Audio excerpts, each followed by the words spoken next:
Que Jesus nos abençoe e nos ilumine neste caminho que nós optamos por trilhar. Desculpe, apareceu uma mensagem para mim aqui, deixa eu tirar. O caminho que nós optamos por trilhar, né? É nossa escolha.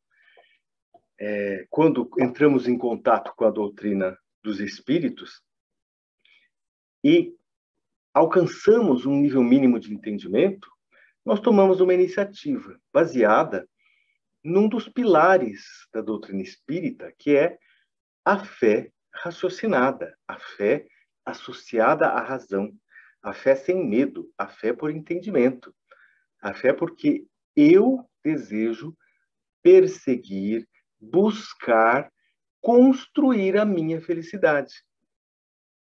Porque eu compreendo e aceito que sou um espírito imortal.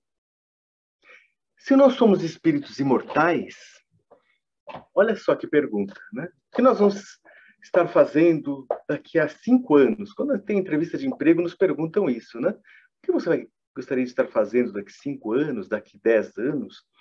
Mas como espíritas, o que nós gostaríamos de estar fazendo daqui a 100 anos?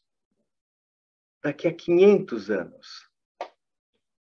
Daqui 10.000 anos? Como seria? Como é a vida que nós queremos? Se ela for como é hoje, sempre como é hoje, será que este é o nosso estado de felicidade?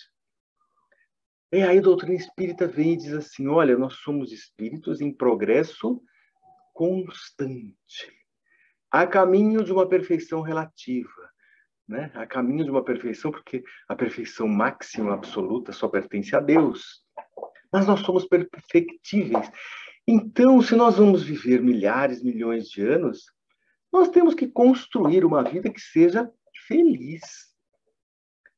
Porque a doutrina espírita nos diz que todos as nossas contrariedades, os nossos sofrimentos, as nossas dores, não têm origem numa ação voluntária de Deus, um castigo de Deus. São consequências do uso da nossa liberdade. Então, construir a felicidade significa viver a vida de uma maneira que as consequências desta vida sejam harmônicas, felizes. Como é que eu sei se ela é harmônica, feliz, correta? Porque são aquelas que estão em concordância com as leis de Deus. Este é o caminho a trilhar. Por isso, nós ficamos felizes com o convite, né, de poder compartilhar com vocês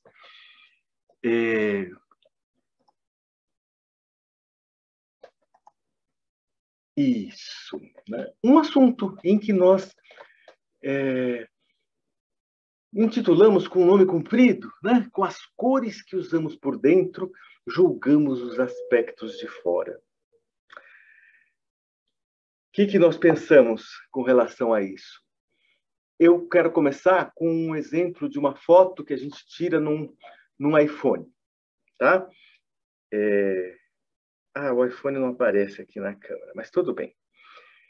A gente sabe que você tira uma foto com o iPhone, mas lá tem uns ajustes, uma porção de filtros, não tem? A gente pode aumentar o brilho, o contraste, saturação. Eu sei que existem tantas maneiras de mexer nesta foto que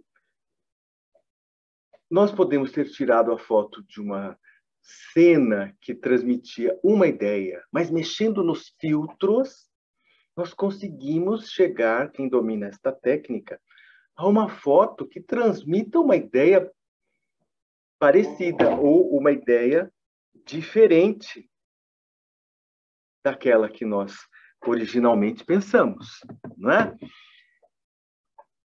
Da mesma forma, a forma como nós vemos o mundo que está fora de nós, depende de um negócio que se chama percepção da realidade. A gente estuda muito isso em filosofia, né? Os métodos pelos quais nós conseguimos perceber a realidade.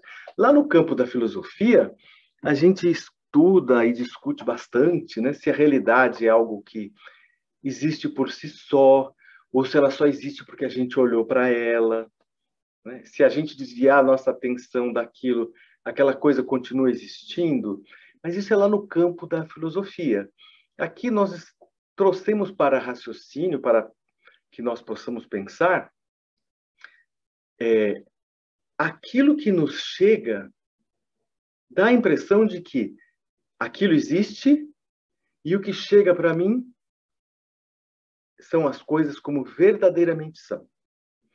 Mas a doutrina espírita, e nós vamos ver ao longo dos slides, o próprio Jesus nos ajuda a entender que existem dois aspectos.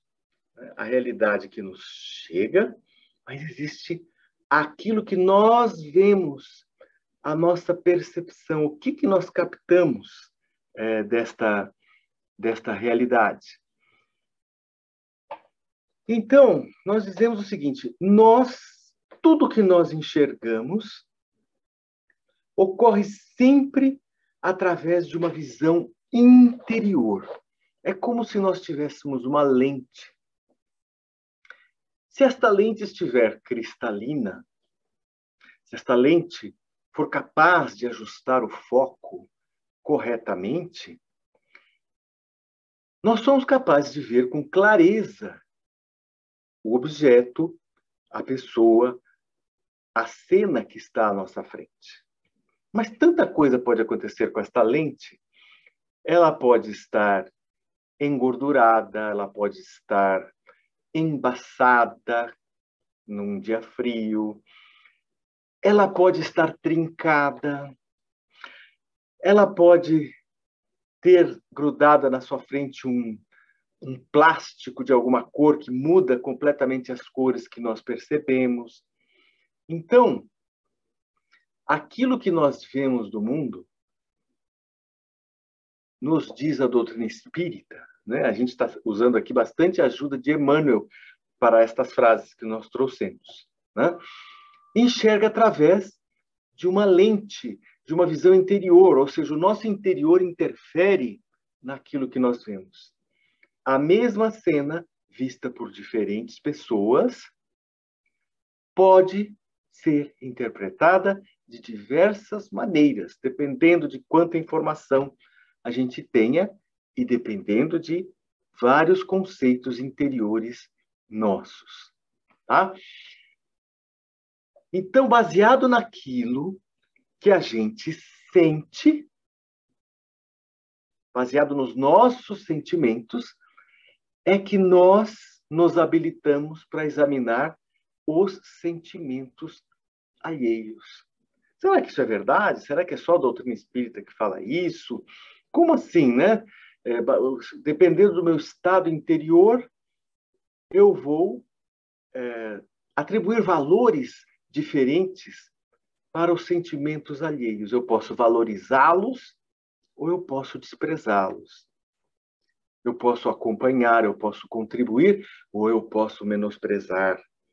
Então, esta lente, esta lição de hoje, né, baseada na doutrina espírita e no ensinamento dos espíritos, e em particular de Emmanuel, está nos dizendo o seguinte: os nossos sentimentos interferem, sim, na forma como interpretamos o que observamos em relação aos sentimentos alheios.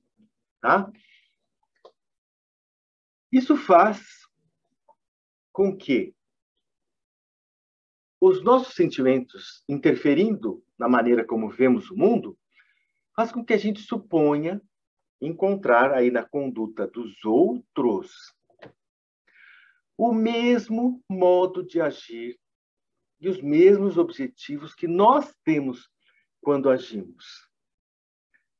Então, a maneira como nós agiríamos numa certa situação faz com que, ao ver alguém em situação semelhante, já assumamos que aquela pessoa está fazendo o que nós faríamos. Mas isso pode ser um equívoco muito grande, porque nós podemos não ter informação suficiente para tirar esta conclusão. E o que a doutrina espírita e o Emmanuel nos traz com esse tipo de raciocínio é este. Nós vemos nos outros o reflexo daquilo que nós trazemos dentro de nós. Em mais alguns slides, nós vamos buscar a ajuda de Jesus para entender esta afirmação, tá? Vamos em frente. Trouxe aqui uma imagem conhecida, né? Vocês podem imaginar, isso aqui parece um cavalo, e realmente eu trouxe aqui a história do cavalo de Troia. Que história é essa, né? Os gregos atacaram durante muito tempo a fortaleza lá de Troia e não conseguiam penetrar, não conseguiam derrubar, não conseguiam entrar para resgatar lá quem eles foram buscar. E depois de muita luta, depois de muito sofrimento, de muito dinheiro gasto, de muitas vidas, etc., eles adotaram aquela estratégia que nós já conhecemos, né? Gritaram lá na beira do muro: nossa, mas não dá para vencer os troianos, né? Vocês são o máximo, nós admiramos vocês. A gente vai embora, mas vamos deixar para você este lindo presente, que era um cavalo de Troia. Por que eles deixaram um cavalo? Porque os troianos eram veneradores dos cavalos, eles adoravam os cavalos, né? Eles tinham os cavalos nas artes, eles eram cultuadores dos cavalos. E os gregos deixaram o cavalo lá e foram embora. E os troianos saíram, olharam, falaram: poxa, mas que cavalo bonito, né? E puseram o cavalo para dentro da muralha. E o cavalo era recheado, vazio por dentro, mas recheado, oco por dentro, mas recheado de soldados. Quando caiu a noite, todo mundo foi dormir, os soldados saíram de dentro do cavalo e atacaram a cidade, e foi uma destruição total, né? Foi o que determinou o resultado desta disputa. Tanto é que até hoje se usa uma expressão, né? Presente de grego. Né? O presente de grego parece que é bacana, mas ele traz dentro alguma coisa que vai nos causar grande dano, grande sofrimento, grande confusão. Então, a nossa lição traz para reflexão isto aqui, ó. Desta forma, a nossa consciência acaba contaminada pelo mal. E para evitar isso, é necessário uma grande vigilância. Lembram-se da frase de Jesus? Orai e vigiai para não cair em tentação. Porque nós vamos estar sempre cercados de sugestões, de apelos, de convites que a maioria das vezes proporcionam um prazer instantâneo e imediato. Prazer instantâneo e imediato é característica do prazer, não é característica da felicidade. A felicidade é uma coisa que é construída, é difícil, demora, pede gasto de energia, pede renúncia, pede dedicação, pede esforço, mas ela vai sendo construída, crescendo e não acaba depois de um tempo, ela continua, uma conquista permanente. O prazer é algo que vem do nada, dura pouco, é muito intenso e vai embora, e geralmente deixa um resquício que é o oposto do que ele proporcionou. Então, orai e vigiai para não cair em tentação. Qual que é a tentação? De olhar com esta lente, onde nós vemos o mundo lá fora, conforme os nossos conceitos, os nossos preconceitos, os nossos pré-julgamentos, as nossas opiniões, e não o fato objetivo. tá? Vamos buscar, então, ajuda em Jesus? Olha lá, Mateus, capítulo 15, versículo 7. Jesus disse: hipócritas, bem profetizou Isaías a vosso respeito, dizendo: este povo se aproxima de mim com a sua boca e me honra com seus lábios, mas seu coração está longe de mim. Mas em vão eles me adoram, ensinando doutrinas que são preceitos dos homens, ou seja, são doutrinas do tempo de agora, do século, não são doutrinas que falam desta existência eterna. E chamando a multidão para perto dele, ele falou: ouçam e entendam. O que contamina o homem não é o que entra pela boca, mas o que sai da boca. Isto é o que contamina o homem. Né? Porque Jesus entrou para comer e os fariseus começaram a criticar, né? Mas os seus seguidores não lavam as mãos para comer, conforme diz a tradição, né? E Jesus falou: mas vocês também não seguem a tradição, né? Em vez de honrar pai e mãe, né? Vocês acreditam que oferecendo um sacrifício no templo, vocês cumpriram com as obrigações para com seu pai e com a sua mãe. E não é isso que a lei pede. Então, vocês são hipócritas, é o que ele está dizendo aqui. Né? Vocês são hipócritas. E eu vou dizer por quê. Não é o que entra na boca que contamina o homem, mas o que sai da boca. E a gente vai ver nos slides seguintes onde que está a origem desta afirmação de Jesus. E aí, quando a gente vê essa afirmação de Jesus de que o que sai da boca do homem é que o contamina, nós trouxemos esta frase que é encontrada dentro das obras complementares da doutrina espírita, e eu vou pedir perdão porque eu lembro da frase e não consegui identificar a tempo para esta palestra de onde que ela veio, ou seja, se foi Emmanuel, se foi Bezerra de Menezes, se foi Humberto de Campos, mas a frase é: o bálsamo perfuma primeiro o vaso que o contém. Olha o conceito que tem aí, né? Uma ânfora que contivesse um perfume, lembrem-se, né? Naquele tempo de Jesus não tinha sabão, sabonete, shampoo, desodorante. As pessoas viviam numa condição diferente da nossa, em termos de higiene e odores. Então, uma coisa que era muito valiosa eram os bálsamos, os perfumes. Custavam caro. Né? As pessoas passavam aqueles óleos no corpo para ficar com um cheiro tolerável. Tem até uma passagem de Jesus que a mulher vem passar perfume, né, no pé dele, fala: por que você não vende esse perfume para dar para os pobres? Né? Para a gente lembrar que o perfume tinha um alto valor naquele tempo, né? Assim como a cor vermelha, púrpura, né? Precisava ter dinheiro para ter uma roupa vermelha. Mas ele perfuma primeiro o vaso que o contém.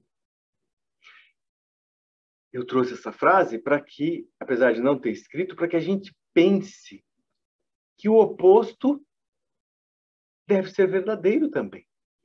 Se aquilo que o vaso contém não for perfume, mas uma coisa ruim, uma coisa venenosa, um veneno, uma coisa que queima, uma coisa que cheira muito mal, o que Jesus quis dizer foi isso.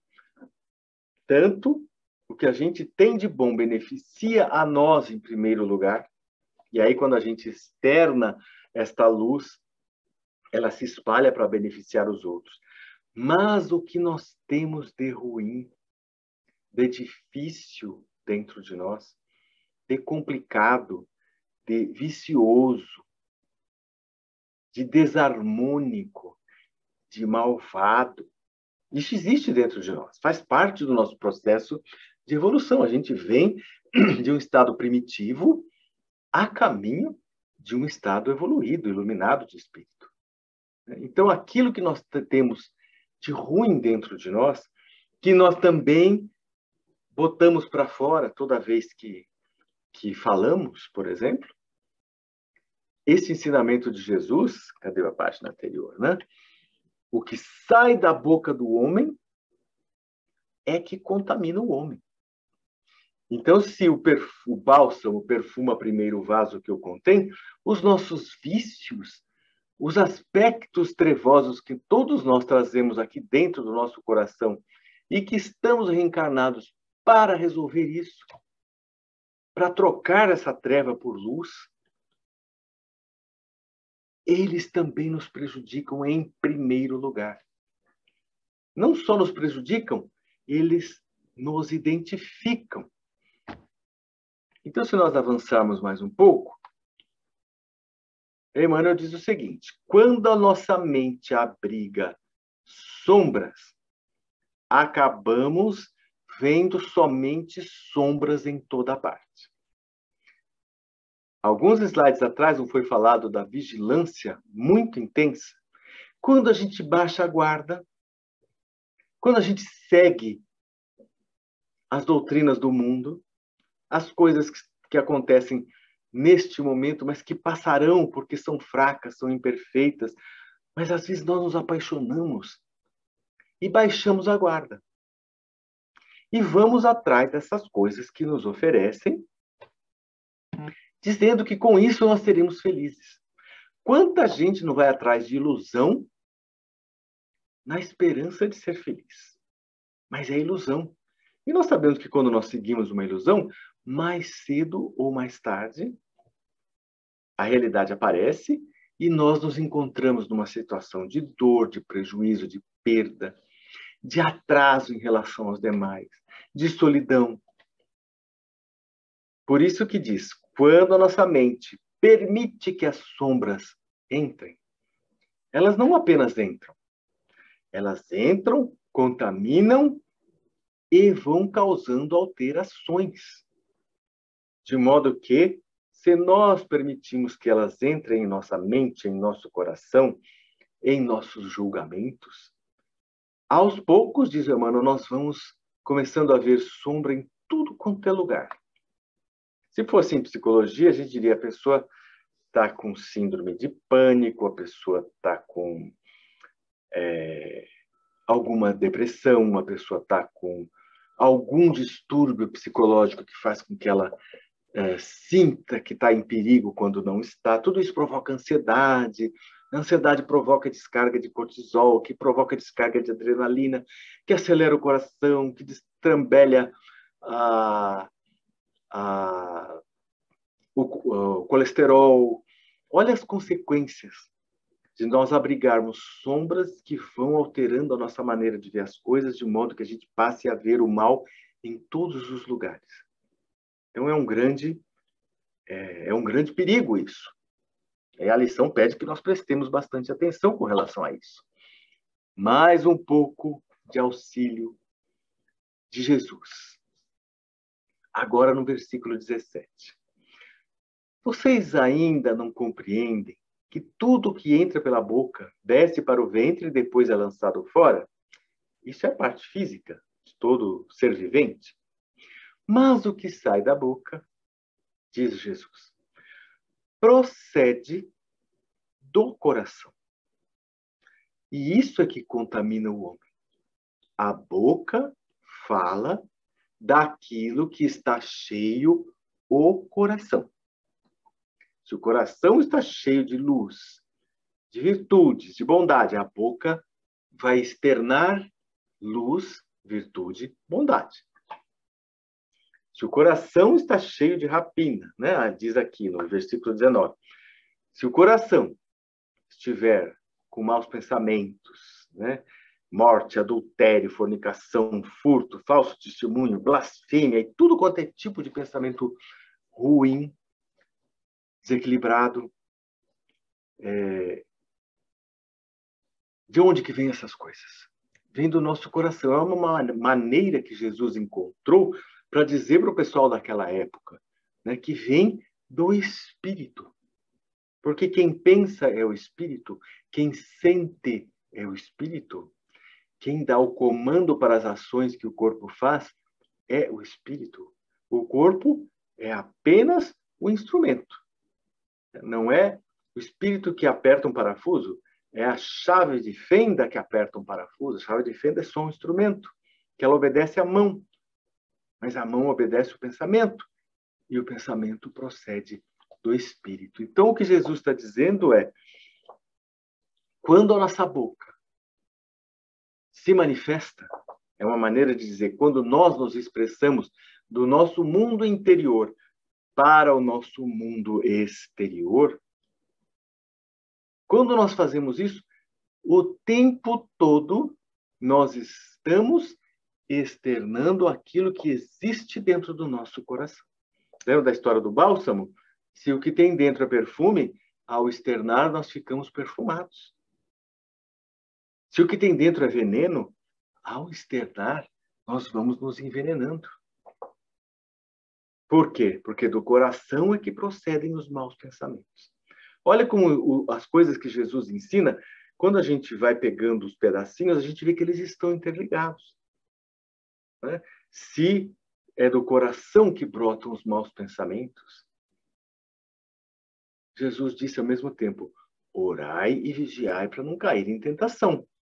Por quê? Porque existe aquela história de afinidade de pensamento, não existe?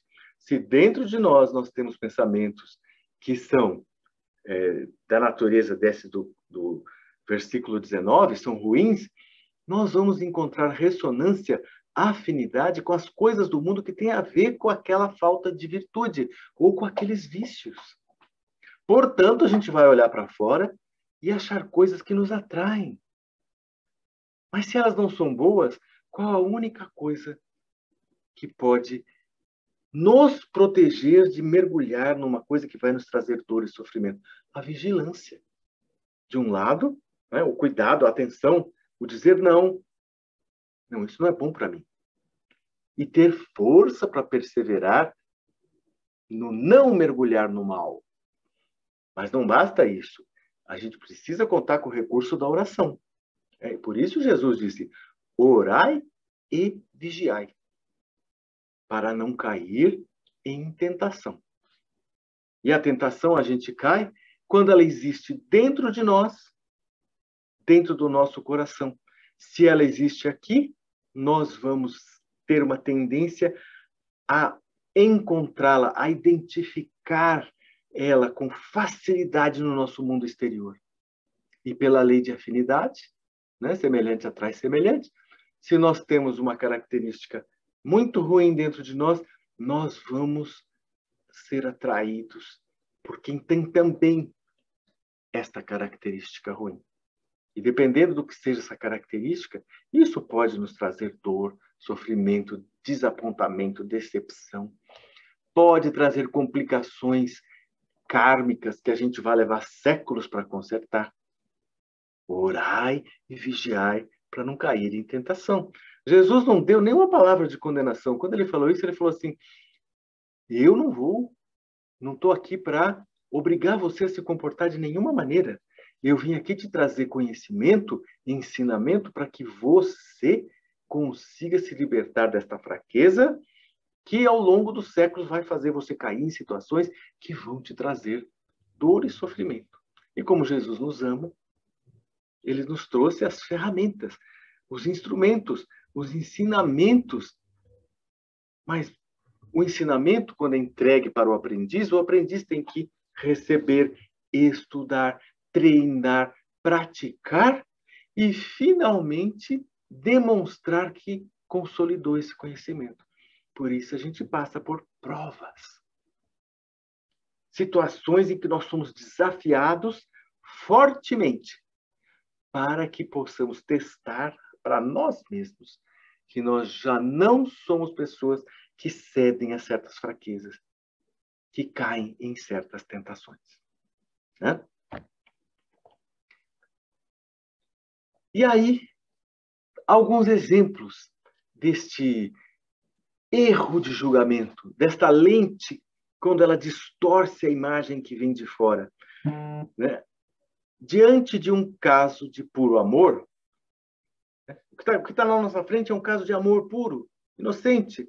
Mas se o nosso coração está cheio de rapina, nós imaginamos que não passa de um desfrute sexual.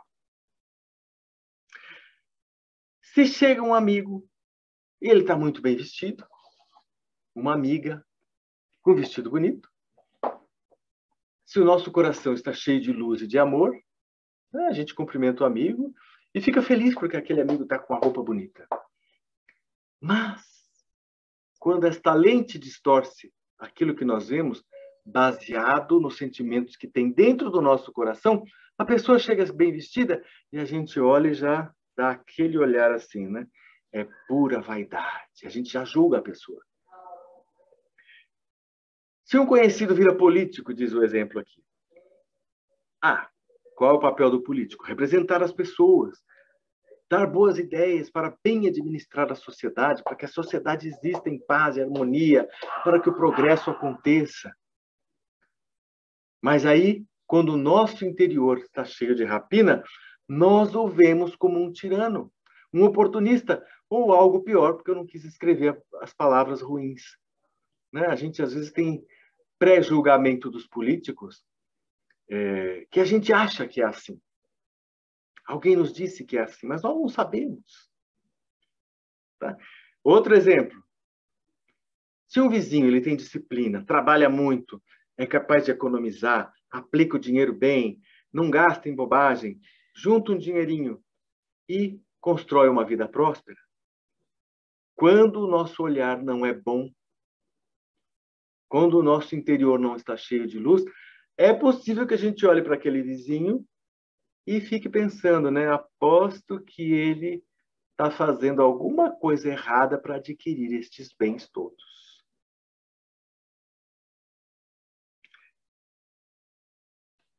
Quando alguém usa de uma energia muito forte para se defender de uma situação de injustiça, ele busca a justiça. Quando a pessoa faz valer a sua opinião porque a pessoa está defendendo um critério de justiça, muitas vezes o nosso coração vê essa pessoa como sendo uma pessoa intratável, uma pessoa difícil, uma pessoa malvada, uma pessoa grossa. Olha só, o que está por trás de tudo isso que parece ser uma coisa e a maneira como nós vemos é outra. São as cores que nós temos por dentro. Com as cores que temos, usamos por dentro, julgamos os nossos aspectos exteriores. Vamos buscar mais um pouco de ajuda lá em Jesus? Mateus capítulo 7. Olha só, aqui não tem um monte de julgamento? Você vê um casal que se gosta, ali é amor puro, mas a gente vê outra coisa. Então, o que Jesus disse? Não julgueis para que não sejais julgados. Porque com o juízo com que julgardes, ou com a medida com que medirdes, sereis julgados, ou vos medirão a vós, depende da forma como é traduzido. E com a medida com que tiverdes medido, vos hão de medir a vós. E por que você repara no argueiro que está no olho do teu irmão e não vê a trave que está no teu olho? Você é capaz de ver que o outro não enxerga as coisas, mas não vê que tem uma coisa no seu olho que te impede de ver também. Como é que você pode dizer para o seu irmão, vem aqui, deixa eu ajudar a tirar esse argueiro que está no teu olho, mas você tem uma trave no seu. Como é que você vai ajudar o outro? Hipócrita, né, diz Jesus. Tira primeiro a trave do teu olho, então cuidarás de tirar o argueiro do olho do teu irmão. Ou seja, dedique tempo, energia da sua vida para tirar as coisas que estão na frente dos seus olhos e te impedem de ver com clareza. Uma das coisas, né, que a trave no olho impede de ver com clareza são os nossos próprios defeitos. Porque o orgulho e a vaidade não deixam que a gente consiga ver os próprios defeitos. Ninguém gosta de olhar, ficar procurando os seus próprios defeitos. Aliás, é muito mais gostoso procurar o defeito dos outros, não é? Mas a frase que importa aqui é: não julgueis para que não seja julgado, porque com a medida com que você medir, vão medir você. Essa história da medida com que você medir tem a ver com a roupa que aquele povo usava naquele tempo. Né? A gente vê que naquele tempo as pessoas são descritas com aqueles vestidos, né? Umas roupas pesadas. Por quê? Porque por causa do clima terrível que tinha lá, né? De dia a temperatura chega a 40, 50 graus e de noite cai para 0 graus, quase. Então você precisava de uma roupa grossa para não sentir frio à noite. De dia uma roupa que te protegesse do sol. E uma roupa grossa, parece que é quente, né? Mas se lá fora está 50 graus e o nosso corpo está a 30, uma roupa grossa nos protege, tá? Mas a história da medida é o seguinte, os comerciantes tinham uma roupa que tinha um tipo de um cachecolzão assim, que era usado para medir. Então, se você era comerciante, eu tinha trigo para vender, o outro tem cevada. Uma medida de trigo vale 3 de cevada. Por que Jesus usou esse exemplo? Por quê? Vamos trocar, eu te dou um trigo, você me dá 3 cevadas? Vamos. Então eles pegavam e enchiam aquele pedaço daquela roupa, que era do tamanho de um saco de açúcar, assim, era uma medida bem cheia, e punha lá. Por que com a medida com que você medir, vão te medir? Porque a mesma pessoa que encheu de trigo é a que tem que encher de cevada, para que fique 1 contra 3. Porque se forem 2 pessoas, pode ser que a minha eu tenha costurado um pouco para ser menos, né? Eu dou menos trigo do que... Então, com a medida com que você medir, você vai ser medido, tá? Tudo isso relacionado a não julgue. Se você não sabe, não julgue. Por isso, devemos ter muito cuidado. Quando deixamos as trevas crescerem no nosso íntimo, por falta de vigilância, nossos pensamentos sofrem alterações. Porque nós vamos passando cada vez mais a ver as coisas conforme as trevas que nós demos abrigo em nosso coração. E por que a nossa preocupação com não dê abrigo às trevas? Porque muito mais gente descuida e deixa as trevas entrar no coração. Tem gente que vai atrás das trevas para entrar no coração. Mas é possível ir atrás da luz e trazer a luz para dentro do nosso coração. Muita gente acredita no poder do mal e esquece o poder do bem. Nós temos que ter isso na nossa cabeça. Se as forças desarmônicas, as forças escuras deste mundo têm um poder muito grande de querer nos arrastar, de nos perder, as forças da luz também estão à nossa volta. Quem é que escolhe o caminho que quer seguir? Somos nós. Então, por isso é que nós devemos ter muito cuidado. Não deixe as trevas crescer dentro do seu coração. Observou que ela entrou sentimentos ruins, pensamentos em desacordo com o amor que Jesus veio nos ensinar? Tem que ter disposição e coragem de falar assim: opa, identifiquei algo ruim dentro de mim. Não vou deixar acontecer, não vou deixar prosperar. Vou lutar contra. Essa coisa vai fazer muita força para nos arrastar, mas nós temos que ter força para dizer assim: não vai me arrastar. Tá bom? Então, quando as sombras nos alcançam, nós perdemos a capacidade de ver as virtudes, mas a nossa capacidade de ver os males nos outros aumenta. Por isso que Jesus falou: hipócrita, como que você vai tirar o argueiro do olho do teu irmão se você não vê que tem uma trave no seu? Olha aqui a maneira de ver isso. Né? Invigilou, não foi vigilante, não tomou cuidado, menosprezou o fato de ter permitido agir errado. Sabia que é errado, mas eu vou fazer assim mesmo. Ninguém está vendo. Não é verdade? Tem 2 pessoas que estão vendo, pelo menos. Uma é Deus, a outra é você mesmo. Não tem como esconder de você. Então, quando nós perdemos essa capacidade de ver as virtudes, porque demos abrigo às sombras dentro do nosso coração, nós temos aumentado a capacidade de ver os males. E aí a gente começa a ver o mal nos outros, a desconfiar dos outros, a ser maledicente. Quando a gente acha que os outros estão fazendo o mal, a maledicência aparece com toda a força. né? Porque a gente não se contenta em só olhar e achar que aquela pessoa está fazendo mal, quando a gente não sabe se ela está fazendo mal. A gente está julgando, mas a gente vai e faz fofoca. A pessoa pergunta, fulano, como é que é? Ah, fulano é assim, assim, assado. E aí a gente já destila o veneno. Lembra do vaso que contém bálsamo? O vaso que contém veneno. Nessas pequenas coisinhas que nós fazemos, às vezes na nossa vida familiar, nós estamos destilando um veneno. Veneno vibratório, veneno fluídico. Porque nós estamos vendo uma coisa que para nós é o mal, mas nós não sabemos se é, mas nós já julgamos. Então a vibração vem com toda a força para fora. Tá? Por isso, olha aqui, ó, cuidado redobrado. Sempre que nós recebermos a visita da inveja, pintou uma inveja dentro do nosso coração, do nosso espírito, do nosso cérebro, cuidado redobrado. Ciúme.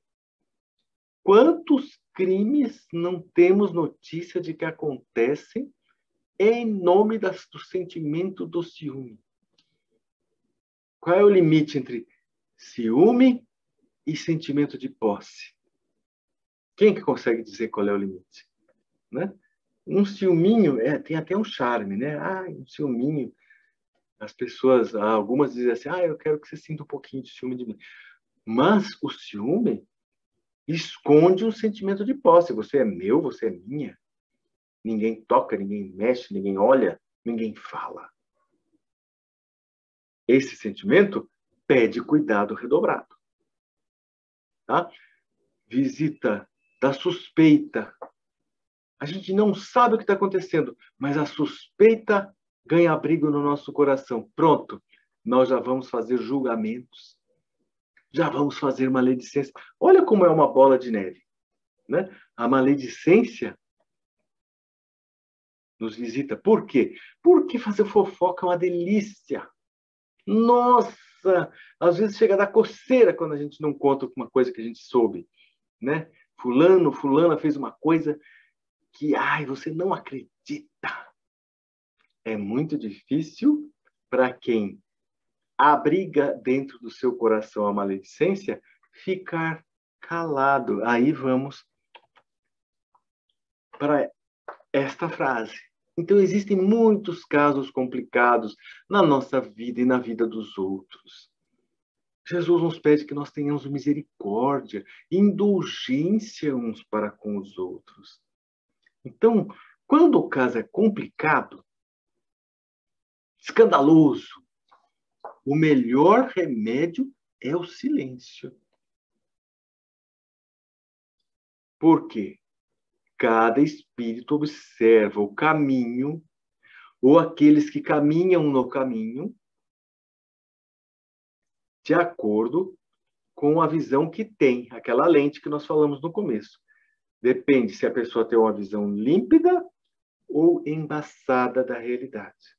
Uma visão clara ou uma visão ofuscada, escura da realidade. Qual é o remédio? O melhor remédio, neste caso, é o silêncio. Para não disseminarmos o mal. Para não usarmos a maledicência como estopim de explosões, de reações incontroladas, de ira. A gente não sabe onde vai parar um pensamento mal que nós deliberadamente deixamos escapar.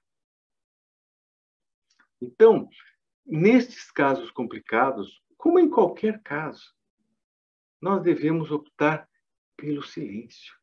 Quando a gente recebe uma coisa escandalosa e permanece em silêncio, é como esse negócio da Covid, né?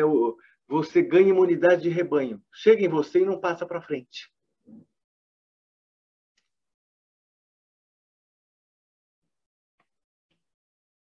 Então, o que nós tiramos de todos esses aspectos que nós conversamos hoje? Aí que a coisa pega agora, tá? O resultado desses vaticínios do Emmanuel junto com os ensinamentos de Jesus. Nossos gestos, olha só, gestos, olhares, opiniões, as coisas que a gente escreve, as coisas que a gente posta. Hoje em dia, o post é a coisa mais complicada, mais difícil, né? Todo mundo quer postar tudo, sobre tudo, todo mundo é entendido de tudo, todo mundo tem opinião de tudo. Nossas ações, quando nós partimos do pensamento para a ação.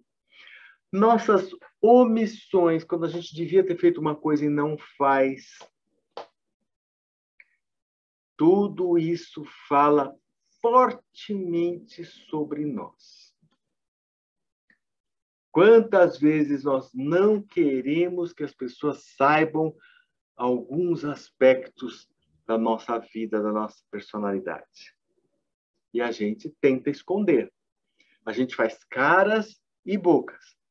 A gente usa teatralização, a gente usa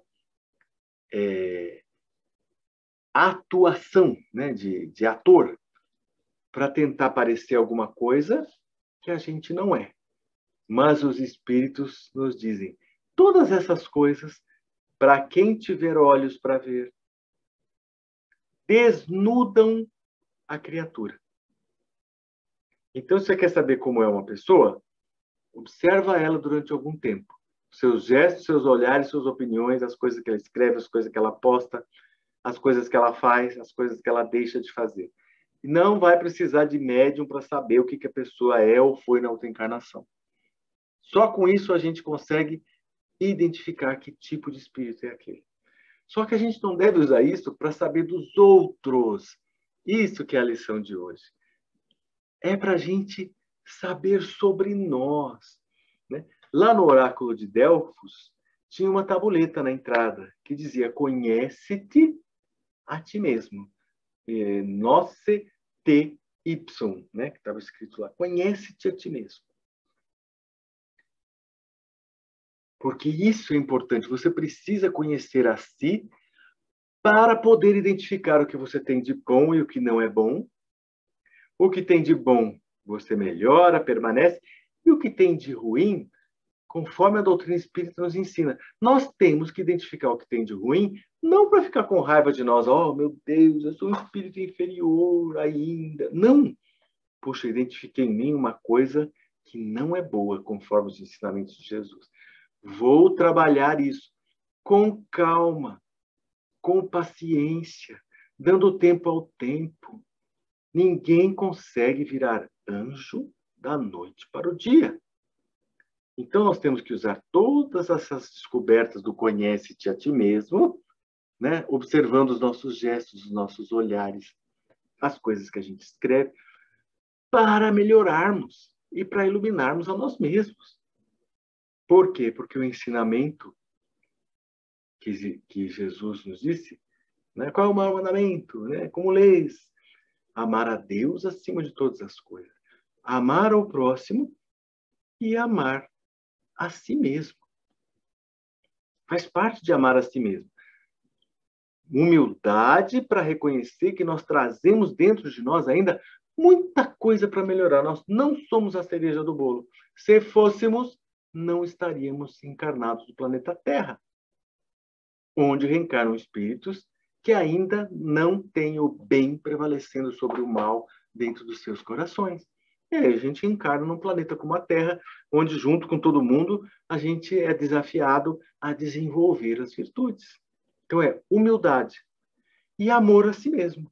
Poxa, eu descobri que eu tenho um defeito horrível.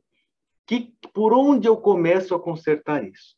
E aí a gente vai treinando. Vai errar na primeira vez, vai errar na segunda, mas na terceira, na quarta, quem sabe a gente já não consiga não fazer o mal que a gente fazia antes.